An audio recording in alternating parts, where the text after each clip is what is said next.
Prolonger ou pas les centrales nucléaires? Depuis des mois, la question nourrit les polémiques de la rue de la Loi. Cette question, elle reviendra demain sur la table du gouvernement avec une nouvelle proposition portée par la ministre de l'Énergie, celle d'une mini-prolongation pour un hiver seulement.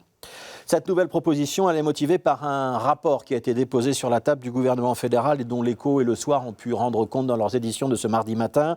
Rapport d'Elia pour les capacités en électricité, de Fluxys pour les capacités en gaz d'ici à l'horizon 2030. Et si ces rapports sont plutôt rassurants pour l'hiver actuel et pour le prochain, en revanche, ils sont plus critiques pour l'hiver de la fin 2025, début 2026. Alors, il est important de comprendre pourquoi cet hiver-là et pas les autres. Parce que théoriquement, en 2025, nous aurons éteint les 3 plus vieux réacteurs actuellement en service, Tihange 1, Doel 1, Doel 2. Et nous n'aurons pas encore redémarré 2 réacteurs qui sont les plus récents, Doel 4 et Tihange 3. D'abord parce que les négociations entre l'État fédéral et Engie pour ce redémarrage n'ont pas encore abouti.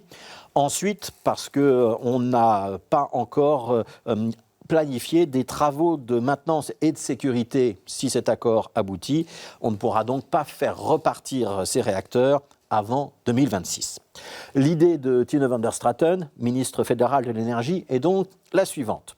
Économiser sur notre consommation en uranium durant l'année 2025, de printemps en été, de manière à reporter la production de ces 3 plus vieilles centrales sur le courant de l'hiver 2025-2026. Un décalage donc de quelques mois qui permettrait de passer cette période où nous sommes traditionnellement, c'est une question de climat en Belgique, de gros consommateurs d'énergie.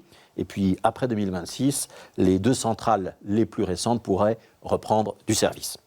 En réalité, c'est donc une double prolongation que Tine van der Straten met sur la table. Une prolongation courte pour les vieilles centrales, façon rustine, et une prolongation longue pour les moins vieilles. Ce scénario dépend quand même de 2 éléments que la ministre ne contrôle pas. 1, il faut que l'Agence fédérale de contrôle nucléaire donne son feu vert en matière de sécurité.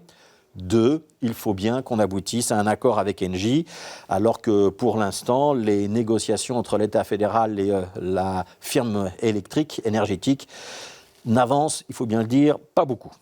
En cas d'accord, il faudra encore revoir la loi sur la sortie du nucléaire, parce que dans celle-ci, la fermeture des réacteurs est déjà programmée. C'est février 2025 pour Doel 1, octobre 2025 pour Tihange 1, par exemple.